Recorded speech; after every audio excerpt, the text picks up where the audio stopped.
Good evening guys, मैं राहुल और आप देख रहे हैं मेरे यूट्यूब चैनल आईएएस दाऊद नगर। गाइज आज हम लोग सेट 2 के क्वेश्चन को लेकर के उपस्थित हैं। आज इस वीडियो में हम लोग पूरी तरह से एनालिसिस करेंगे क्वेश्चंस का। चलिए तो हम लेकर के उपस्थित हैं क्वेश्चन ऑल क्वेश्चन सेट 2 का। तो ये हमारा रीडिंग सेक्शन है, आपको पता होना चाहिए रीडिंग सेक्शन का पैराग्राफ 1, जिसको हम लोग पैराग्राफ 1 नहीं बोल सकते, पैसेज 1 बोल सकते हैं और पैसेज 2 बोल सकते हैं। ये दोनों क्वेश्चन हर सेट का क्वेश्चन से मिल रहा है, यानी सेट 1, सेट 2 और सेट 3 का जो पैसेज है वो सब सेम है। ठीक है, तो डायरेक्ट हम इसके क्वेश्चन पर ही आएंगे। ठीक, चलिए तो क्वेश्चन हमारा ये था, जो कि हर सेट में क्वेश्चन सेम ही है कि when was King Tutankhamun buried. तो ये हमारा option number C is the correct option हो जाएगा। इसके बाद why did Egyptian hold gold in great steam. तो इसका राइट ऑप्शन बी हो जाएगा, बिकॉज इट्स रिलीजियस सिग्निफिकेंस, है ना। नेक्स्ट क्वेश्चन हमारा जो है इसमें पूछता है कि कौन सही नहीं है, यानी जो सही है उसको गलत काट देना और जो गलत है उसी को सही करना है, यानी जस्ट अपोजिट। तो हमारा देख रहे हैं, आपने साइंस का स्टूडेंट भी रहे होंगे और उसमें देख रहे होंगे क्या कि जो सिल्वर होता है वो हाईएस्ट क्या होता है, बेस्ट क्या होता है, कंडक्टर होता है इलेक्ट्रिसिटी का। गोल्ड तो होता नहीं है, तो उस पर्पज़ से भी आप गोल्ड को काट सकते थे। तो ऐसे गोल्ड ही इसका राइट आंसर हो जाए। Gold is the best conductor of electricity, जो कि गलत है, और गलत वाला ही क्या होगा, सही होगा, क्योंकि आपको पूछा ही है कि कौन सही नहीं है। इसके बाद हम लोग देख रहे हैं कि इसमें पूछता है कि द वांडरिंग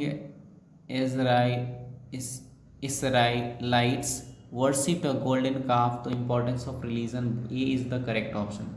इसके बाद हम लोग नेक्स्ट क्वेश्चन पर बढ़ते हैं।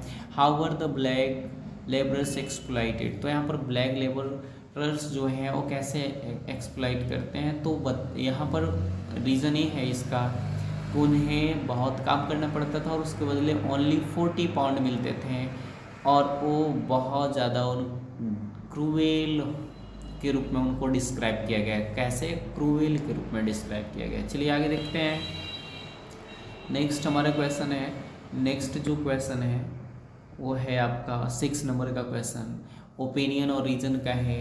तो king तूतनखामेन was buried solid gold coffin. उनको सॉलिड गोल्ड कॉफिन में, तो इसके पीछे है कि हमारा जो गोल्ड है वो रिलीजियस सिग्निफिकेंस है, और गोल्ड क्या को मानते हैं कि इन हाई एस्टीम होता है, इसलिए इनको गोल्ड कॉफिन में दफन किया गया। नेक्स्ट क्वेश्चन है हमारा, 2 रीज़न बताना है ना। तो यहाँ पर 2 रीज़न क्या हो सकता है गोल्ड से रिलेटेड।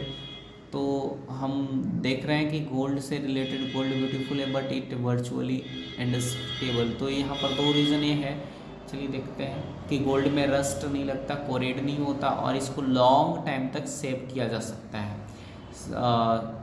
है ना, सर्वाइव किया जा सकता है लॉन्ग सेंचुरी तक, फॉर लॉन्ग टाइम तक। तो ये हमारा 2 रीजन, फर्स्ट क्या, कोरोड और नॉट कोरोड और रस्ट, और दूसरा हमारा जो आएगा सर्व फॉर लॉन्ग सेंचुरी, है ना। तो ये हमारा राइट आंसर हो जाएगा। नेक्स्ट क्वेश्चन की तरफ बढ़ते हैं, क्वेश्चन नंबर 8 की तरफ। तो क्वेश्चन नंबर 8 है हमारा, कौन लॉन्च किया था South Africa into a gold age. तो यहाँ देख रहे हैं कि हमारा जो राइट ऑप्शन हो जाएगा वो जॉर्ज हैरिसन हो जाएंगे, यानी A B is the right answer, B is the right answer, B हमारा सही आंसर हो जाएगा। चलिए आगे फिर बढ़ते हैं नेक्स्ट क्वेश्चन की तरफ। तो नेक्स्ट क्वेश्चन हमारा है नाइन्थ का हमारा जो राइट ऑप्शन होना चाहिए वो ए होना चाहिए। Hard working student came first because of his diligent practice. क्योंकि यहाँ पर बात की गई एंसेंट इजिप्शियन और मॉडर्न इजिप्शियन, ये दोनों लोग क्या गोल्ड को हाई स्टीम रखते थे, है ना। तो हार्ड वर्किंग स्टूडेंट तब पहले भी फर्स्ट आए होंगे जब वो मेहनत बहुत ज़्यादा किए होंगे, अब भी फर्स्ट आएंगे जब बहुत ज़्यादा मेहनत करेंगे। तो यानी इनका वर्किंग जो परफॉर्मेंस होगा वो बहुत ज़्यादा है, और बहुत फास्ट करना पड़ेगा, ज़्यादा वर्क करना पड़ेगा फर्स्ट पोजीशन लाने के लिए। तो पहले भी उतना ही मेहनत करना पड़ता है, आज भी उतना ही मेहनत करता है जो फर्स्ट आने वाले स्टूडेंट होते हैं। इसके बाद चलते हैं नेक्स्ट हमारा 10th नंबर का जो क्वेश्चन है, उसमें कहता है कि the desire to hold gold at home has been primarily occupation for working and peasant class. तो यहाँ पर they had faith they had no faith in paper money, है ना, पेपर मनी में नहीं होता था, तो ये हमारा क्या हो जाएगा, रीजन हो जाएगा। चलिए आगे देखते हैं फिर पैसेज नंबर 2। पैसेज नंबर 2 हमारा क्या कहता है, तो पैसेज नंबर 2 हम लोग देख रहे हैं। पैसेज नंबर 2 को मैंने अभी बताया था सेट 3 में भी और सेट 1 में भी। तो फर्स्ट हमारा है, कहता है कि the block out phase is significant. तो ब्लैकआउट जो फेज़ है वो किससे सिग्निफिकेंट है, तो ब्लैकआउट जो फेज़ है वो है, यहाँ पर आप देख रहे होंगे, ब्लैकआउट जो है वो स्नैपिंग कम्युनिकेशन विद सैटेलाइट। ये स्नैपिंग कम्युनिकेशन विद सैटेलाइट, ये हमारा क्या होगा, राइट आंसर हो जाएगा। इसके बाद नेक्स्ट क्वेश्चन पर हम लोग बढ़ते हैं। नेक्स्ट क्वेश्चन हमारा कहता है कि choose the appropriate option to fill in the blank. तो फर्स्ट ये आपका, हाँ, इसमें से चूज करना है। तो हमारा देख रहे हैं नो कम्युनिकेशन विद पीपल, ऐसा तो बात हुआ नहीं है। इसके बाद फर्स्ट हमारा गलत हो गया। इसके बाद फोर्थ देख रहे हैं कि the moon will block the earth, नहीं, सन को तो दिया है, मून को तो नहीं दिया है। तो 1 और 4 नहीं है, 1 और 4 किस में नहीं है, 1/4 बी में तो है, डी में 4 है, ए भी गलत, 1 ए में भी है, ए भी गलत। तो सी हमारा राइट ऑप्शन हो जाएगा, सी हमारा राइट ऑप्शन हो जाएगा। तो सी हमारा करेक्ट ऑप्शन हो गया।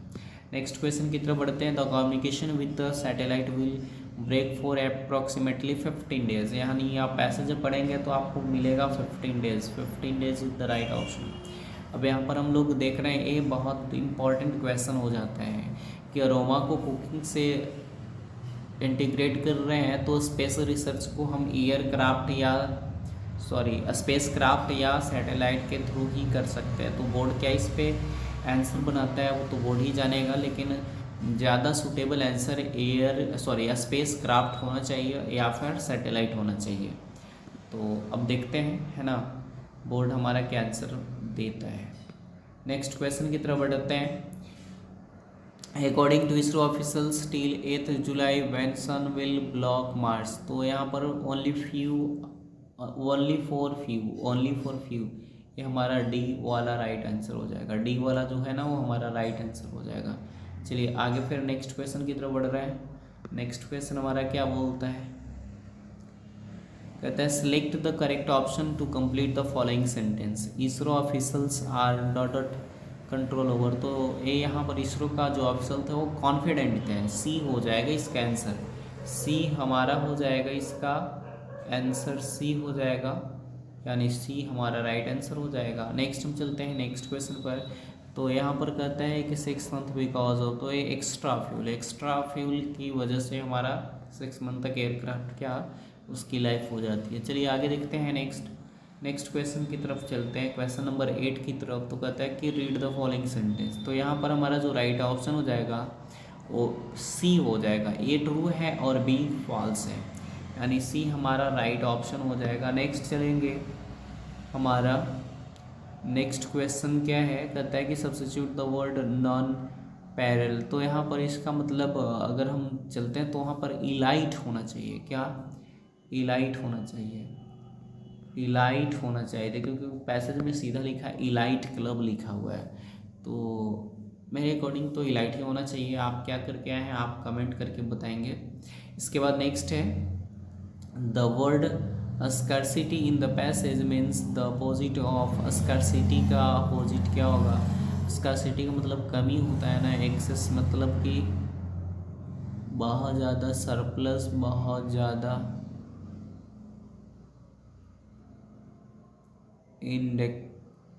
इनएडेक्वी, प्लेंटी। स्कैरसिटी नाउन है, plenty, scarcity excess, surplus. Opposite क्या हो जाएगा, तो हम इसमें बात करेंगे सरप्लस, क्योंकि पैसेज से पूछा है ना, तो पैसेज में क्या हो जाएगा, सरप्लस हो जाएगा। Surplus is the right answer, क्योंकि पैसेज से पूछा है तो उस पैसेज में सरप्लस मेंशन है, surplus fuel, extra fuel, scarcity of fuel नहीं था। चलिए आगे हम लोग देखेंगे फिर नेक्स्ट ग्रामर सेक्शन का। तो हमारा ग्रामर सेक्शन क्या है, कहता है कि वो क्या होगा, तो देख रहे हैं कि after many months of research scientist broke through is the right option. हमारा डी हो जाएगा इसका करेक्ट आंसर, डी क्या होगा, करेक्ट आंसर हो जाएगा। नेक्स्ट क्वेश्चन की तरफ बढ़ते हैं। नेक्स्ट क्वेश्चन हमारा सेकंड क्या है, एक मिनट हम लोग देख लेते हैं। सेकंड, यस सेकंड है पैसेज टीचर और स्टूडेंट के बीच है, तो यहाँ पर हो जाएगा and asked when the competition was, है ना, वो उसका आंसर हो जाएगा। और इसके बाद don't you have any friends in the school, क्योंकि ऑलरेडी निगेटिव में होता है तो हम एनी का यूज़ करते हैं, ठीक है। सेंटेंस में मैंने बताया भी था एनी प्लूरल और सिंगुलर दोनों लेता है। इसके बाद यहाँ देख रहे हैं कि captain of the team was caused with not encouraging the team member, तो यहाँ पर एक्यूज्ड विद नहीं, एक्यूज्ड आपका ऑफ लेता है, एक्यूज्ड आपका क्या लेता है, ऑफ लेता है। एक मिनट थोड़ा सा वाटर पी लेते हैं।